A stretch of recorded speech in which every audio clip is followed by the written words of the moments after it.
Andres, thanks so much for taking the time to have a conversation with me. Maybe before we get the conversation underway, you'd just like to introduce yourself so that everybody knows who you are and what you do. Yeah, absolutely. Hello, I'm Andrea Haines. I currently sing soprano in VOCES8, which is an a cappella vocal ensemble based in London, but we do about 120 concerts all around the year, all around the world each year. So it's a busy job, but lots of it was greatly sort of inspired, and a path was kind of drawn up in my mind a long time ago of wanting to do this as a chorister when I was younger. This has always been a big part of my life. So it's lovely to be chatting with you and chatting all things RSCM. Absolutely, yes, great. And so you started as a church chorister, and how did you get into doing that? What started you on that singing journey? Well, all sorts of things in terms of music. I grew up in a fairly sort of musical household in that there was music happening all the time. There was music playing on the radio, on the record player, everything from Indian Carnatic music to Bach to Dire Straits, everything possible, and really varied music tastes from my parents. My grandparents were also avid community and church choir people, and so it's kind of felt it was a little bit in my blood from that. And then when I was about 7 or 8 years old, the organist at my small parish church in Kent, in a village called Leybourne, founded a children's choir at the church, and so I joined up with some of my friends. We thought that might be a nice thing to do and might be more exciting than going to Sunday school, and so we joined up and kind of went from there. And after that, a conductor joined as well. So we had an organist and a conductor to work with. There's Stephen Thomas and Christine Johnson, and they were absolutely, they're so important in my life, starting me on my musical journey and following church music. And they were kind of starting off on a journey at the same time. So it was the first time they'd ever done anything like that. And, they went through all the motions of getting the choir affiliated to the RSCM and starting doing all of the awards and the badges, our light blue medallions and all of those kind of things. And really kind of, we went on the journey with them, and that was hugely inspiring. And they're still two of the most important people to my musical life, I think. Yes, and I have some people in my own history that I look to in that same kind of way. What do you think it was that they gave to you then? I mean, so much in terms of their own time and effort, and kind of sacrifices that we had the choir practice on a Thursday evening and Sunday morning church, but we also had music theory lessons outside of that, or singing lessons where they'd be, offering us extra things in order to further our musical education and interest. And they were always looking for extra things, so looking for extra choirs. So once we started the choir itself at the church, they were then looking outside to find what are the youth choirs that these people can move on to next, and how can we build a relationship there to kind of make sure that there was somewhere to go afterwards, and that you don't leave the choir and stop. And so they were really forward thinking, and I found that inspiring even at the time. It's like, okay, this is, there's people that really want to do something, and music is really important to them, and that's being carried and passed on to me. And before we talk about maybe those youth choirs that you then went on to join and so forth, how did that relate to what you were doing at school and your music making there? Was there a connection, or was this just something that you just sort of did effectively on the quiet in your own time? So in terms of how I started, I was, in Leybourne, we had a C of E primary school, so it was attached to the church. So the kind of recruitment for the children's choir automatically came from the primary school that I went to. So it was a bunch of my friends that joined. But, like many educational institutions and many schools, there wasn't much time, there weren't many resources, funding, abilities, all of those kind of things. There wasn't really a huge amount of music possible at the school itself. And so it was actually the church music which gave that opportunity to this whole community, and that's really what it was centered around. Yeah, and I think that's and even now, so that's obviously a few years ago. Not that many, but it's a few, isn't it? But it's but there's still a story in that today, I think, isn't there, about the church and its music making having a really positive opportunity in local communities. So you talked about your choir trainer and the organist there at that church, kind of signposting youth choirs and things to you. What did that look like? And so where did you end up heading then? So you started off in your junior choir in the church choir stalls on a Sunday. You then took part in other local youth choirs, and of course you were part of RSCM sort of courses and choirs too, weren't you? Yeah, so it completely sort of opened up a huge network for me, and actually it ended up during my teenage of, I think I was a member of 10 different choirs, which is quite a struggle for my parents trying to ferry me around to enough places and make things on time. I know that so many people are like that. I just couldn't say no to being in another ensemble. But it was a great mix of places, actually, a mix of local kind of chamber choir things. So when I got a little bit older and felt a bit more able, I was joining that kind of sort of a step level up in terms of the skill set required. But one of the first things I did when I was 11 years old, I'd been in the choir for about 3 years, was that Christine and Stephen encouraged us to try out for these RSCM youth choir opportunities. And living in the southeast, the Southern Cathedral Singers was sort of the local opportunity there, and so I auditioned for that, and I stayed in that until the bitter end, until I possibly could. So I got thrown out at 16, having been head chorister for a couple of years, but that wasn't enough. I still remained, came back as a tutor and a course leader in the years after that as well. So it was a community that sort of blossomed from this small connection in my local area, that suddenly then became a regional thing, that then became a national thing, because then I attended the summer schools, summer courses in cathedrals across the country over a period of 10-15 years, and I made friends for life at those places. Are still absolutely dear friends of mine now, and because we had stuff in common. We turn up on those courses and you automatically have something in common with the people around you, and it was great having a bunch of 14-year-old girls talking about what their favorite piece of their favorite canticle setting is. That was my kind of chat. So finding like-minded people and making friends across the country and internationally as well. Just out of passing interest, I wonder what the 14-year-old version of you would have said were your favourite canticles or anthem or whatever. Oh, probably at that point I'd have said something like, I was a big Dyson in D fan, but also the whole Stanford collection, where Stanford in B flat was the first setting I ever learnt to sing. So that's dear to my heart for sure. Well, big Stanford anniversary next year, isn't there? So I'm sure we can be making lots of that next year. I wonder what some of your memories, you talked about making friends there. So are your memories of those courses and those opportunities in the past, maybe not just the RSCM ones, are they around the music or around the people, or is it both?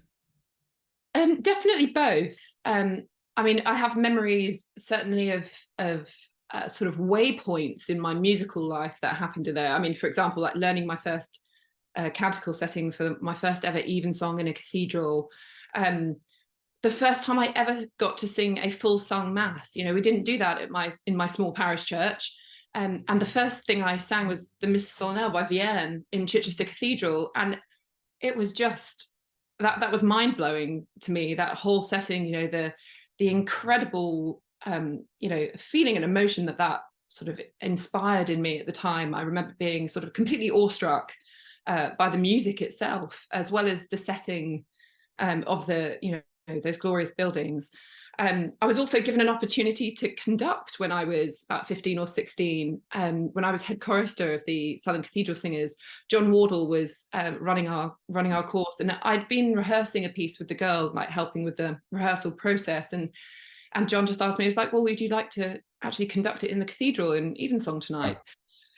And that was an amazing opportunity to be trusted and, with that kind of responsibility. And that's definitely something I remember. But, the dormitories are a huge part of those weeks. The friends you make, depending on what the dormitory is that you're in, the people you share a room with. In fact, in my first course, we were in Chichester, and back then, all of the girls slept in one long loft room of the sort of 16 of us that were there.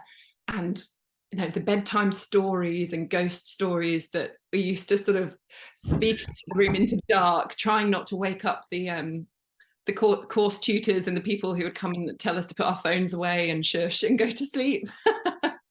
But I'm sure we caused a lot of sleepless nights for them, but it was great fun for me. Yeah, absolutely. Yeah, and there's all part of it, isn't it? So you talked just then about a skill, of course, which is you were given the opportunity to stand in front of the choir and conduct. But in more general terms, that backdrop of being a church chorister, what do you think the skills are that it particularly gave to you, that if you hadn't been part of that world, might not have come to you either at all or not at that point? I mean, a lot of them, I would guess I would think about now as being the non-musical ones.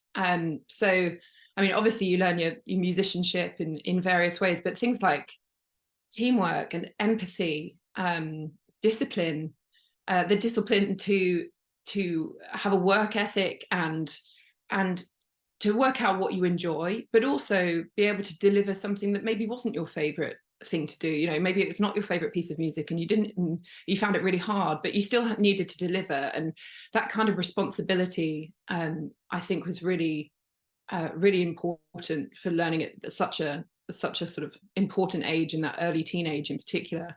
And also stamina, especially on those week-long courses where you have to make sure that you've got some voice for the big services on the Sunday at the end of the week.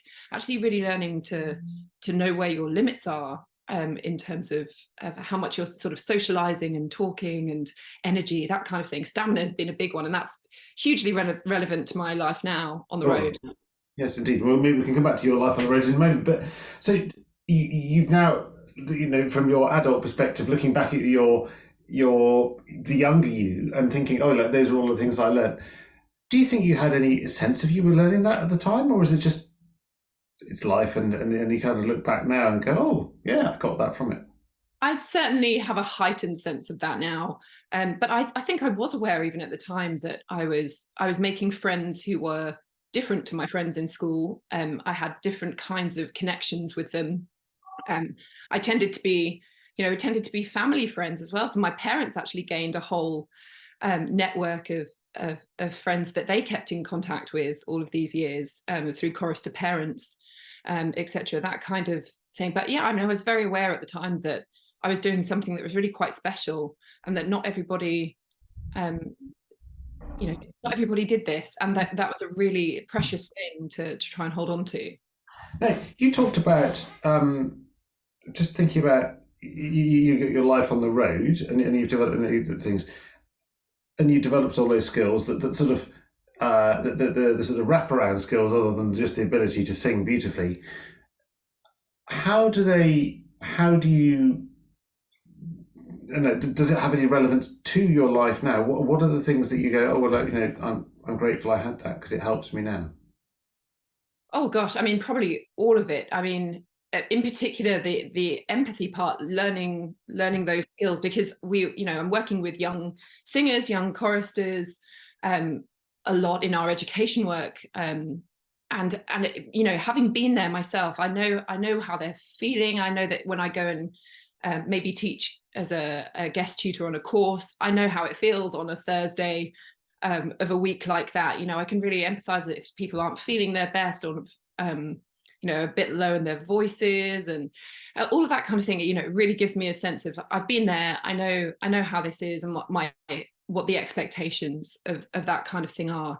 But I mean, all of this kind of responsibility, and as I say, I mean, the emotional empathy, and the pure enjoyment of music, of remembering when you heard something for the first time as a kid and then coming back to it again as an adult, and being able to put myself back in that 10-year-old's shoes, hearing it for the first time and find the excitement in it. I sing a lot of music on repeat, sort of 500 times sometimes, and finding that kind of freshness in the music and coming to it as if it's the first time is really important. And that's great to have those memories from being a child.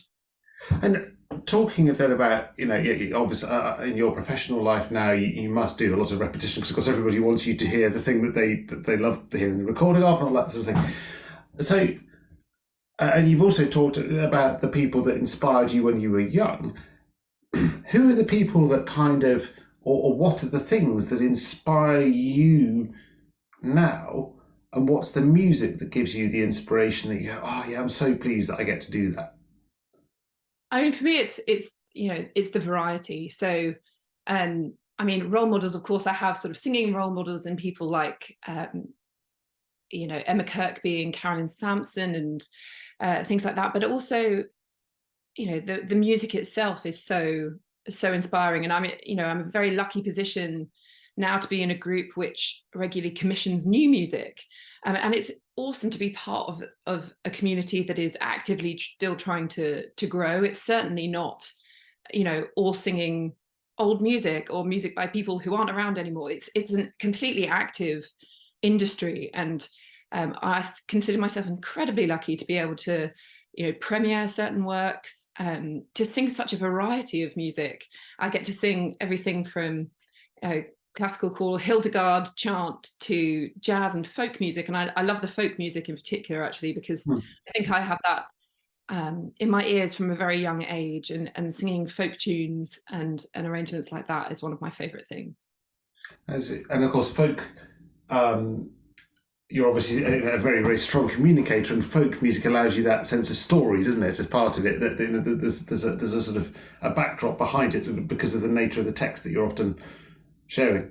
Yeah, absolutely. And it's one of the things that I think we can, learn to bring into the classical choral repertoire even more, actually, is that storytelling aspect. And, sometimes taking it out of a liturgical church context and putting it onto a concert stage means that you treat the music differently. It has a different role to play, maybe from its original intentions and content. So it's kind of a constantly reimagining music that already exists as well. No, you just talked about to put it into different places onto stages, and so obviously you now have this international career where you're travelling and going to all sorts of places, and VOCES8 has got such a strong pedigree and such successes. Have you got some particular places that stick out as to you as favourite places you've had the chance to go and sing? Where have you gone, oh, it's just been an amazing experience of being there? Absolutely. I mean, there's so many, and I've been doing this for 15 years now, and it's the list is long. But obviously, I mean, actually, one of my favorite things to do is to come home and sing in a British cathedral. There's nothing quite like it. We did a concert in Canterbury Cathedral, which was just beautiful. But there are glorious places like that over Europe as well. Concert halls like Sydney Opera House. And Tokyo Opera City in Japan, which have the most incredible acoustics and and locations. In particular, the sort of views out of the back of some of these concert halls. There's sort of glass windows behind you, and it looks out onto a lake or something, gorgeously beautiful, which is also inspiring and it, I really think sort of seeks to elevate the music as well. The surroundings really do so much, but so many incredible places and incredible places to visit. Yeah, inspiring. Do you get much time to explore the places you go, or is it that you get to be very familiar with the concert halls in those places? I wonder, Yeah, a lot of that, but it completely depends on the timetable. It's different every week, every day. It's always nice when you've got a bit of time. Often we have mornings off, so try and take a bit of time to go and walk around the city and soak up what there is, find a good coffee, and that kind of thing. So yeah, if the opportunity is there, I like to take it. Because it must be. I do a fair amount of travelling in my role, but it sure as heck is nothing on what you must do. It's quite a tiring life, isn't it? How do you kind of cope with that? Yeah, I mean, this is partly the sort of the stamina skill. Yeah, exactly. That's certainly something which is acquired. I don't think you can just sort of rock up into it and expect to get through unscathed. I think it takes time for not only for your voice to strengthen in that way, and actually for the muscles themselves to strengthen, to be able to stand on stage, 3 or 4 times a week, and be able to teach on top of that as well. But yeah, the travel, it's definitely got harder as I've got older as well. It was much easier to get up for a 6:30 flight when I was 21. And these days, I have to constantly just be a little bit, being self-aware. It's all through being self-aware about your own limits. Some people, I'm sure lots of people who are in choirs know how it feels to stand next to somebody who is achieving something that you want to achieve, and just be kind of like, how can I do this? I've really tried and I'm doing the same things as them and it's just not working for me. And actually it's all about, you can have a goal which is shared, but your way there is going to be a little bit different to everybody around you. You've got a different body, a different instrument, a different way of coping with things. So the journey is always going to be a little bit different. It's okay to not find everything easy, and you just have to be as self-aware and as self-conscious as possible about your body and your instrument and your health, because those are all super important things to making the voice work, of course, because it's embedded in our bodies, and It's in every sense part of you, isn't it? Yes. Yes. Now, you just put in the word there, goal. And clearly, from what you were saying earlier, you developed this goal that singing was your thing. I don't know if you ever considered doing anything else, or whether singing had to be the thing. I actually wanted to be an archaeologist for a long time. But yeah, singing was always something that I knew I'd need to have in my life, no matter whether that was professional or not. Then at some point, presumably, it sort of took over from the archaeology option. But we know that now that goal of being a singer in this kind of world isn't so common, or maybe it is a goal, but the opportunities just aren't quite there, and there aren't so many young people singing in church, certainly as there were when I was younger, and then when you are there, obviously you're younger than I. But what do you see any barriers that are stopping people doing that? What? And if you do see the barriers, what could we be all collectively, and us as the RSCM, be doing to confront that? It's a great question. I mean, I think there's all sorts of reasons why young people feel that singing isn't as an accessible thing to do, that it's somehow not cool to sing classical music. I really feel like that is changing, and that is a bit different. And I think a lot of the work that organizations like the RSCM and other choral foundations are working on, it has done so much good in the last few years. And it's really, of all the education work I do, going in and seeing all of these young singers, sometimes in established places, but sometimes walking into schools where people are not used to singing every day, that it's new to them.